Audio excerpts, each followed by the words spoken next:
The great Indian character, Bharatvarsh के जो हैं महान चरित्र, इन लोगों पर चर्चा कर रहे हैं हम। पिछले एपिसोड में मैंने चर्चा की थी राजा भरत, महाराजा शांतनु और उनके पुत्र गंगापुत्र भीष्म की। उसके बाद हम इसी क्रम में आगे बढ़ते हैं।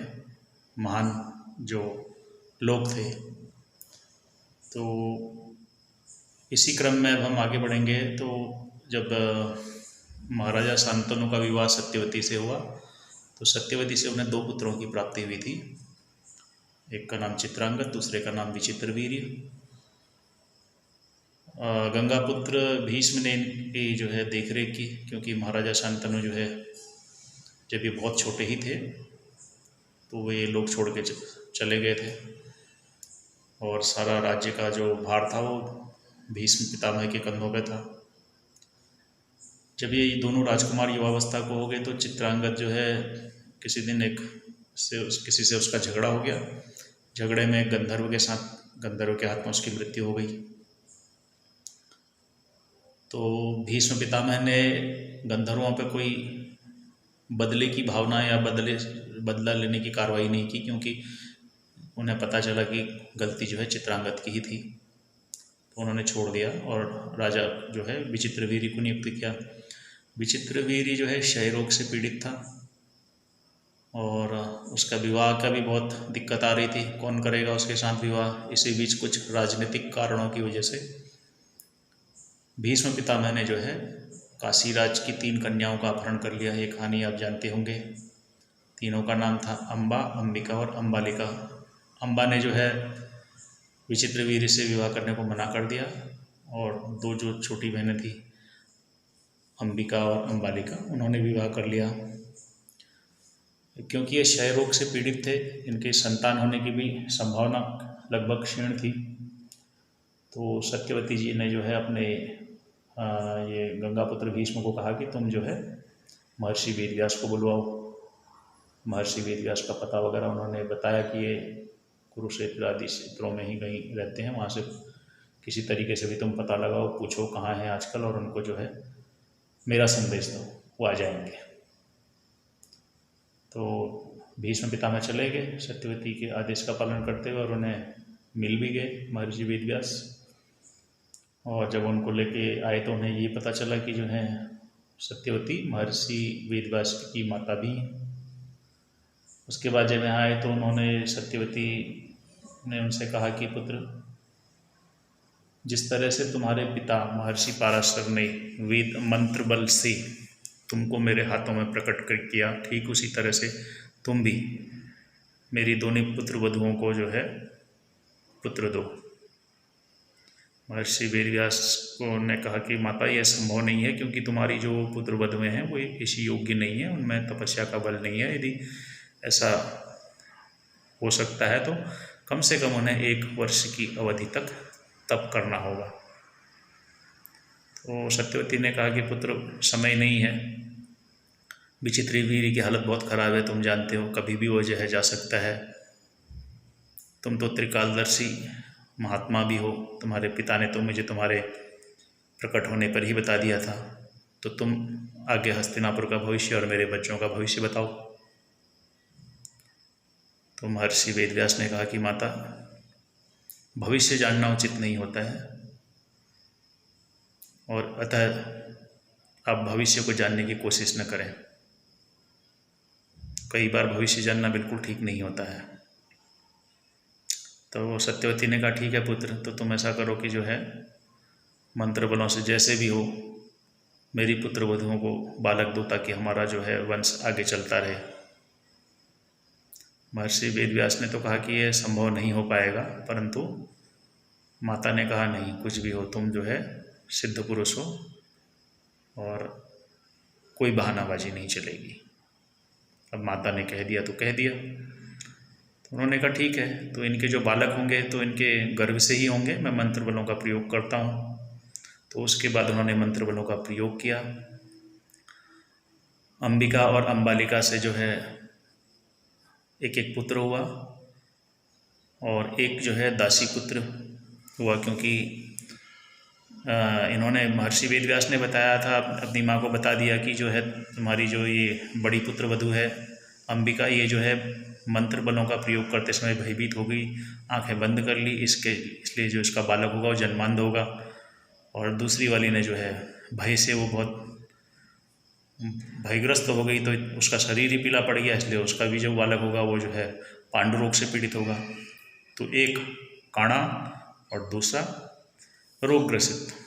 तो सत्यवती ने कहा कि बेटा कम से कम एक अच्छा बालक तो होना चाहिए, फिर से आप प्रयत्न कीजिए, इस बार में जो है बहू को समझा देती हूँ कि वो मंत्र बलों के प्रयोग के समय में डरे नहीं।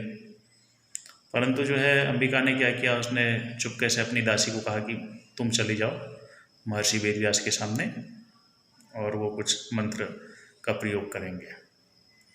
तो वो चली गई, दासी है, आज्ञा का पालन करते हुए चली गई। और जो जब मंत्र बलों का प्रयोग किया उन्होंने, तो उन्होंने कहा कि ये दासी पुत्र कहलाएगा, बहुत विद्वान होगा, महात्मा के नाम से प्रसिद्ध होगा।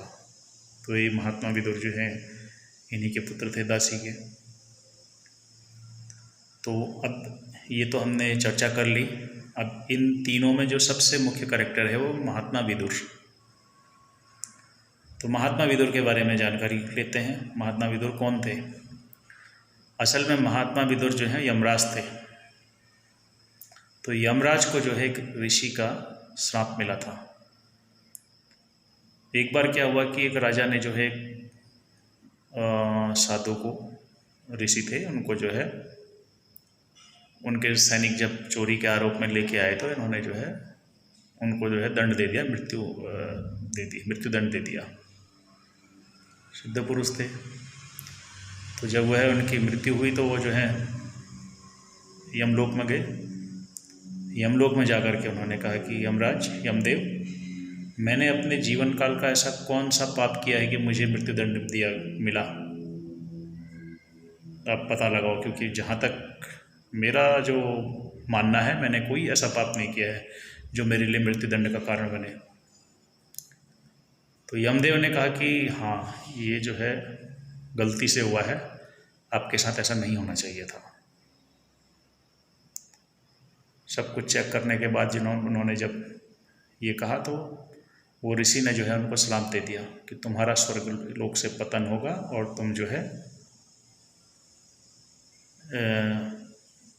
मृत्युलोक को प्राप्त होगे और जो है वहाँ पे तुम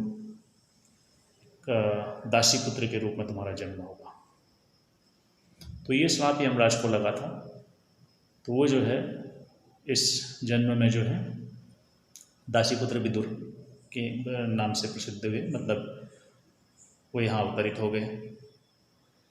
तो इसलिए बहुत बड़े धर्मात्मा थे। इनकी चलाई हुई एक, इनकी मतलब इनका जो संग्रहित, बाद में जो संग्रहित किया गया उनके उपदेशों का, तो विदुर नीति के नाम से कहलाया। बहुत अच्छी सुंदर नीति है विदुर नीति, कभी पढ़िएगा। राजनीति से मतलब इसका राजनीतिक ज्ञान बहुत अच्छा है। और जो है संपूर्ण महाभारत में यही एक तटस्थ व्यक्ति थे, तटस्थ होने के साथ धर्मज्ञ थे। ये मतलब हमेशा धर्म के साथ रहे, ये नहीं कि छोड़ के चले गए। जब महाभारत का युद्ध हुआ था तो इन्होंने जो है अंत में अपना त्याग पत्र दे दिया और ये चले गए। इन्होंने कहा कि क्योंकि मैं मंत्री हूँ और मैं जो है एक कौरवों और पांडवों के युद्ध के रोकने के लिए सफल नहीं रहा, इसलिए मैं अपने आप को फेल मानता हूँ। इसलिए जो है मंत्री पद पर मैं रहने लायक नहीं हूँ। इसलिए अब जब युद्ध शुरू ही हो चुका है तो मेरा कोई काम नहीं है, मैं यहाँ से चला जाता हूँ। और ये छोड़कर चले गए। उसके बाद ये कब आए हम बाद में चर्चा करेंगे। और ये जो है जा कर के इन्होंने जो है मैत्रेयी, उस समय के एक बहुत बड़े तपस्वी सिद्ध थे, उनके पास गए। उनके पास जाके इन्होंने भगवत कथा वगैरह सुनी और इन्हें जो है ज्ञान हुआ कि श्री कृष्ण कौन थे। देखिए, ये धर्मराज थे, यमराज थे, यमराज का अवतार हुआ, परंतु श्री कृष्ण के बारे में हर कोई नहीं जानता है। जब मैत्रेय जी ने कहा कि जो है श्री कृष्ण साधारण नहीं है, तब इनको पता लगा कि श्री कृष्ण भगवान के अवतार हैं। उससे पहले इनको भी पता नहीं था। संदेह सबको था, थोड़ा थोड़ा सबको पता हो जाता है। तो ये हमने आज कैरेक्टर के बारे में इतनी बात की, चर्चा की। नेक्स्ट करेक्टर आता है, नेक्स्ट करेक्टर जो मैं लेता हूँ तो कुंती को लेते हैं। कुंती जो है पंचकन्याओं में इनका नाम आता है। महाराजा पांडु के साथ इनका विवाह हुआ था, जो विचित्रवीर्य के पुत्र थे। पांडु जब राजा हुए तो पहला विवाह उनका कुंती के साथ हुआ था, दूसरा विवाह उनका माद्री के साथ हुआ था। कुंती ने जो है अपने पिता के घर में जब वो थी, राजकुमारी थी, तो उस समय उन्होंने जो है एक बार जब दुर्वासा ऋषि उनके यहाँ घर पे आए थे तो उन्होंने दुर्वासा ऋषि को अपनी सेवा से बहुत प्रसन्न किया। दुर्वासा ऋषि ने सोचा कि जिस राजकुमारी की इतनी दासियाँ हैं, वो स्वयं दासियों की सेवा न लेते हुए मेरी सेवा में जो है उपस्थित है, तो ये बहुत बड़ी बात है। तो जाते टाइम उन्होंने जो है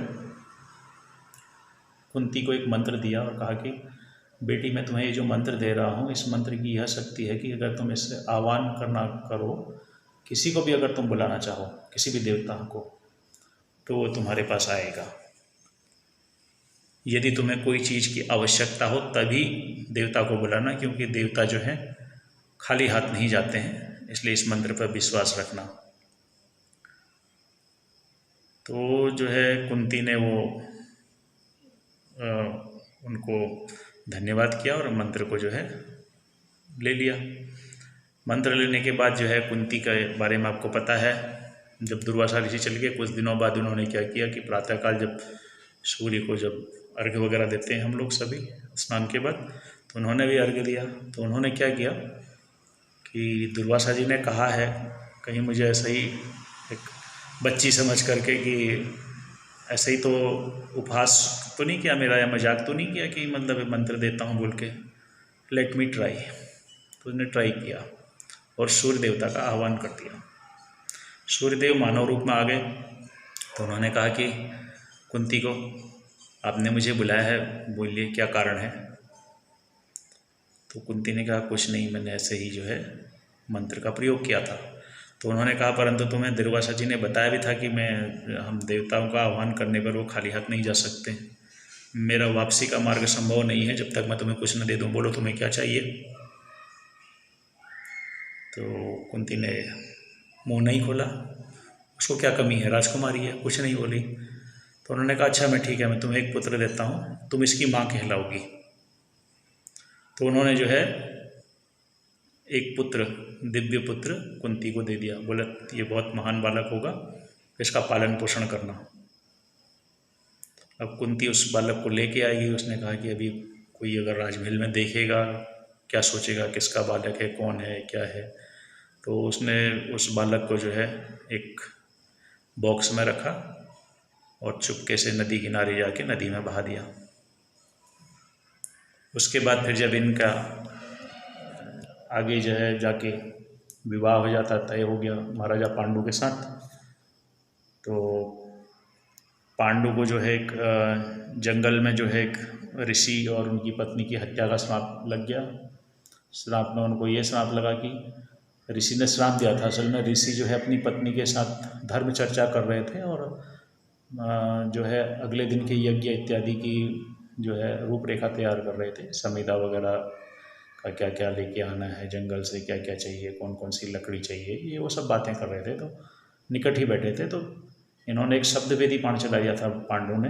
वो जो है दोनों को चीरता हुआ जो है, ऋषि पत्नी की तो तुरंत मृत्यु हो गई और ऋषि जो है बहुत जोर से करा उठे। तो तब जब पांडु वहाँ पहुँचते हैं तो ऋषि को ने कहा कि कौन हो, तुमने मुझे क्यों मारा, कारण मुझे मेरी पत्नी को बाण क्यों चलाया। तो उन्होंने कहा महर्षि मुझसे बहुत बड़ी गलती हुई, भूल हुई है। यद्यपि बाण जो है मैं एक हिरण को मार रहा था, परंतु झाड़ी में छुप जाने के कारण मैंने शब्दवेदी बाण चला दिया और उसका परिणाम ये हुआ कि क्योंकि आप लोग आपस में बात कर रहे थे तो बाण ने क्या किया, उसी दिशा को पकड़ लिया। वो मंत्र से स्वचालित बाण होता है ध्वनि पर, तो जो है साउंड वेव को कैप्चर कर लेता है वो बाण और उसी दिशा में चल के ऋषि को लग गया। तो ऋषि ने कहा ठीक है तुम राजा हो, इसलिए मैं तुम्हें अधिक बड़ा श्राप तो नहीं देता हूँ, क्योंकि मेरी मृत्यु का मुझे कोई दिक्कत नहीं है, परंतु मेरी निर्दोष पत्नी की तुमने हत्या की है, इसलिए तुम्हें तो श्राप दूंगा। जितना निकट मैं अपनी पत्नी के बैठा था, मतलब 1-2 फुट पे आमने सामने बैठे हुए, यदि कभी तुम्हारी पत्नी तुम्हारे निकट इतना आ गई और उसने तुम्हें छू लिया तो तुम्हारी हृदय गति रुक जाएगी और तुम्हारा भी निधन हो जाएगा। इसलिए यदि अपनी लंबी आयु चाहो तो अपनी पत्नी के निकट कभी मत जाना और न कभी अपनी पत्नी को अपने निकट आने देना। तो ये श्राप मिल गया था इनको। तो जब ये जो है एक बार अपना राज्य जो है अपने बड़े भाई धृतराष्ट्र को देके चले गए कि अब तब तक केयर टेकर राजा रहिए, मैं वन में थोड़ा सा कुछ दिन की छुट्टी हॉलीडे पे जा रहा हूँ। और ये हॉलीडे में ही सब हो गया। तो ये बहुत दुखी हो गए। इन्होंने जो है अपने सभी को वापस भेज दिया था। पांडु ने बोले अब मैं यहीं प्रायश्चित करूँगा, और अपनी पत्नियों को बताया, कुंती और माद्री को, कि ऐसा ऐसा श्राप लग गया और अब तो हम इतने निकट भी नहीं आ सकते हैं, अब हमारी संतति की भी समस्या हो जाएगी। तब कुंती ने जो है उनको ये भेद बताया कि जो है उनके पास ये वरदान है कि वे देवताओं को बुला सकते हैं और देवताओं से अगर हम पुत्र मांग लें तो कैसा रहेगा। परंतु उसने कर्ण वाली बात नहीं बताई थी कि उसको पहले उसने ऐसा ट्राई किया हुआ है। तो पांडु प्रसन्न हुए। उन्होंने कहा तो बहुत अच्छी बात है, तुम देवताओं का आह्वान करो, मुझे तो बलशाली पुत्र चाहिए, मुझे तो ऐसा चाहिए वैसा चाहिए। इस तरीके से उन्होंने कहा नाम तो हमारा ही होगा, देवपुत्र होंगे परंतु नाम हमारा होगा। तो उन्होंने कहा ठीक है, और कुंती ने आह्वान किया धर्मराज से युधिष्ठिर, और जो है पवन देव से जो है भीम, और उसके बाद इंद्र से अर्जुन, इन्होंने मांग लिए। उसके बाद उन्होंने अश्विनी कुमारों का आह्वान किया और कहा कि जो है माद्री को भी आप एक एक पुत्र दे दीजिए। तो अश्विनी और कुमार उनको दे के चले गए। अब आप देखेंगे बहुत जगह पुराणों में, या हो सकता है आपने कहीं ये भी पढ़ा होगा कि इन सब पांडवों का जन्म कुंती के गर्भ से हुआ। बिल्कुल गलत और झूठ है, जोड़ी हुई बात है। दिव्य मंत्रों का प्रयोग करके सीधे सीधे देव पुरुष के रूप में प्रकट हुए हैं ये पांचों। अच्छा, यहाँ पे एक तर्क की बात यह है कि पांडु जो है कितने वर्ष तक जंगल में रहे। यदि ये गर्भ से पैदा हुए बालक होते तो 1-1 वर्ष का भी अंतर पकड़ते, तो मिनिमम 3-4 वर्ष। और जब फिर ये बालक थोड़े बड़े हो गए तो उसके बाद जो है इनकी मृत्यु। तो ये सब जो है संभव नहीं था। इतने लंबे काल तक वो वन में नहीं रहे थे, कुछ समय ही रहे थे, मतलब ज़्यादा से ज़्यादा कह लीजिए आपकी 1 वर्ष के आसपास या 1.5 वर्ष के आसपास की अवधि, जहाँ तक मेरी अपनी रिसर्च के अनुसार मैं बता रहा हूँ आपको। आप मुझे कुछ प्रमाण वगैरह पूछेंगे तो मैं नहीं दे पाऊँगा, मैं तर्क के अनुसार बता रहा हूँ। और जब ये बालक हो गए इनके 1-1.5 वर्ष में, तो इन्होंने तब जाके जो संदेश भेजा हस्तिनापुर में कि हमारे बालक हुए हैं। तो हस्तिनापुर में बहुत प्रसन्नता हुई। धृतराष्ट्र परेशान हुआ, बोला अब तो पांडु आ जाएगा। अभी तक तो उसने मैसेज दिया था कि मैं जंगल में तपस्या वगैरह कर रहा हूँ, और उसको बहुत आनंद आ रहा था, राजपाट मिल गया था। बाद में जो है उसके भी जो है पुत्र होने वाला था, परंतु एक दिन ऐसा गड़बड़ हो गया कि जो है धृतराष्ट्र की पत्नी गांधारी जो हैं उनको जो है पेट में बहुत दर्द हुआ। तो चिकित्सकों के निर्देश पे जो है उन्होंने कहा कि गर्भ को बाहर निकालना होगा। तो गर्भ को बाहर निकाल दिया उन्होंने। उस समय की टेक्नोलॉजी बहुत अच्छी रही थी। बाहर निकाला, परंतु क्या हुआ कि वो अचानक हाथ से जो है पूरा गर्भ गिर गया और वो 101 टुकड़ों में बढ़ गया। तो उन 101 टुकड़ों को अलग अलग घड़ों में रखा गया, जैसे टेस्ट ट्यूब बेबी होते हैं, ठीक उसी तरीके से 101 जो हैं बच्चे, बालक, जिसमें से 100 पुत्र थे और 1 पुत्री थी, धृतराष्ट्र के भी हुए। तो ये आयु में पांडवों से छोटे थे। और उसके बाद क्या है, कुछ समय के बाद जो है पांडु की जो है जंगल में ही जो है मृत्यु हो गई, क्योंकि एक दिन वो ध्यान में बैठे थे, भोजन का समय हो चुका था। तो माद्री दौड़ते हुए आई, उन्होंने कहा महाराज भोजन कर लीजिए, और उन्हें ध्यान नहीं रहा, उसने जो है कंधा पकड़ करके महाराज को हिला दिया। तो जैसे ही पांडु ने आंखें खोली, हृदय गति रुक गई और उनका जो है वहीं प्राणांत हो गया। तो माद्री ने जो है इसे अपनी ओर से वो माना कि जो है मेरी गलती से हुआ, तो उन्होंने जो है वो उनकी चिता के साथ सती हो गई और कुंती जो है अकेली रह गई। कुंती को जो बाद में जो है इन्होंने बुला लिया, भीष्म पितामह वगैरह जब इन्हें समाचार मिला तो उन्होंने मृत्यु का समाचार पे ये लोग गए थे तो साथ में ले आए कुंती और 5 बालकों को। तो कुंती जो है पंचकन्याओं में उनका स्थान है। फिर से रिपीट करता हूँ कि उनके जो 5 बालक हुए उनके गर्भ से नहीं हुए हैं, देवपुत्र थे, क्योंकि आह्वान पर हुए थे। तो पालने वाला ही उसी को पिता कहा जाता है, जो पालन करता है। जन्म देने वाला पिता से जो है, अगर जन्म देने वाला पिता हो और अपने बच्चों को छोड़ दे, कभी नहीं आए जाए, तो उसकी वैल्यू बहुत कम होती है। बजाय उसके जो पालक होता है वो उसका अधिकार ज़्यादा होता है, उसको जो है धर्म पालक पिता भी कहते हैं। तो इसलिए ये सब पांडुपुत्र कहलाए, अन्यथा बायोलॉजिकली पांडुपुत्र नहीं थे, ये सब देवपुत्र थे। इसलिए जो है यदि आप महाभारत या पुराण देखेंगे तो अक्सर इनके लिए देवपुत्र का रेफरेंस लिखा रहेगा। तो कुंती के बाद हम अगली चर्चा करते हैं द्रौपदी की। द्रौपदी जो है कुंती की पुत्रवधू हैं और ये पंचाल नरेश की पुत्री हैं। यज्ञ से पैदा हुई थी, याज्ञ से नहीं इनका नाम था और इनको पांचाली भी कहते हैं क्योंकि पंचाल नरेश, पंचाल राजकुमारी थी और द्रौपदी कहलाई जाती थी। उनके पिता का नाम द्रुपद था। द्रुपद ने जो है अब उनके जो परम मित्र थे पहले कभी, आचार्य द्रोण, जो कि कौरव और पांडवों के गुरु भी थे। नेक्स्ट करेक्टर में हम उनकी चर्चा करेंगे। उनके साथ उन्होंने दुश्मनी ले ली और आचार्य द्रोण को कोई परास्त नहीं कर सकता था समस्त भूमंडल में। तो उनको जो है मारने के लिए इन्होंने एक यज्ञ किया द्रुपद ने, और यज्ञ से जो है इनको एक पुत्र जिनका नाम धृष्टद्युम्न और एक पुत्री द्रौपदी थी वो मिली थी। द्रौपदी का पूर्व जन्म ये था कि इन्हें बहुत तपस्या की थी महादेव की, और इन्होंने जो है जब वरदान मांगा तो कहा कि उनको मृत्यु लोक में ऐसा पति मिले जो अत्यंत धर्मात्मा के हो, बलशाली हो, परम योद्धा हो, देखने में अति सुंदर हो, न्यायप्रिय हो। तो महादेव ने कहा कि मनुष्यों में इतने गुण, संपूर्ण गुण संभव नहीं हैं, तो वरदान को या तो कम करके मांगो या कुछ और। द्रौपदी ने कहा कि मुझे तो ऐसे ही चाहिए। 2-3 बार महादेव ने पूछा, नहीं मानी। तो उन्होंने जो है कहा कि ठीक है, अब तुम्हें ऐसे तो मिलेंगे, अब तुम ऐसे ही, तुमने जो है ये 5 तरह के वरदानों को इकट्ठा करके एक में माना है, तो अब बात ऐसी होगी कि तुम्हें जो है मिलेंगे जो है जिनकी 5 पतियों की पत्नी वैसे कहलाओगी तुम, परंतु तुम्हें उनका कोई ऐसा सुख नहीं मिलेगा, पति सुख नहीं मिलेगा, क्योंकि साधारण मानव में गुण हो ही नहीं सकते। तो जो है द्रौपदी को ने तो सोचा कि मैंने बाजी मार ली, मुझे वरदान मिल ही गया है, दे दिया महादेव ने। तो जब ये यज्ञ से प्रकट हो गई तो इनकी जो है, आप जानते हैं स्वयंवर में जो है अर्जुन ने जीता था।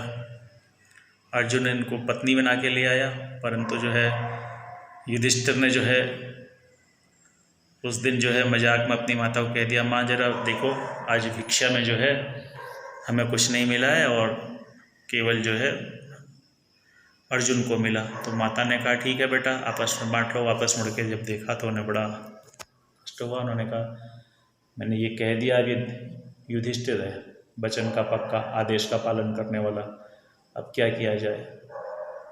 तो इस पर विचार कर ही रहे थे तो वहाँ श्री कृष्ण आते हैं। तो उन्होंने, युधिष्ठिर ने कहा श्री कृष्ण आप तो हमेशा जो है कुछ न कुछ हमारी सहायता अवश्य करते हैं, और आप जो सहायता करते हैं वो अकाट्य होती है। मतलब अकाट्य का मतलब जो भी आप बात करते हैं वो सत्य होती है, या मतलब आप एक सॉल्यूशन दे देते हैं। तो आज आप सॉल्यूशन दीजिए, आप जो कहेंगे वो मैं मानूंगा। वचन देने में धर्मराज युधिष्ठिर बड़े पक्के थे। तब श्री कृष्ण ने भी यही भेद उनको बताया। उन्होंने कहा ये तो द्रौपदी ही बताएगी अब किस तरह से बांटा जाए, क्योंकि वरदान भी तो इसी ने मांगा था महादेव से। तो ये जो है पांचों की पत्नी कहलाएगी। अब देखिए जो है ये फिजिकली उनकी पत्नी नहीं थी, जैसा कि बता दिया जाता है।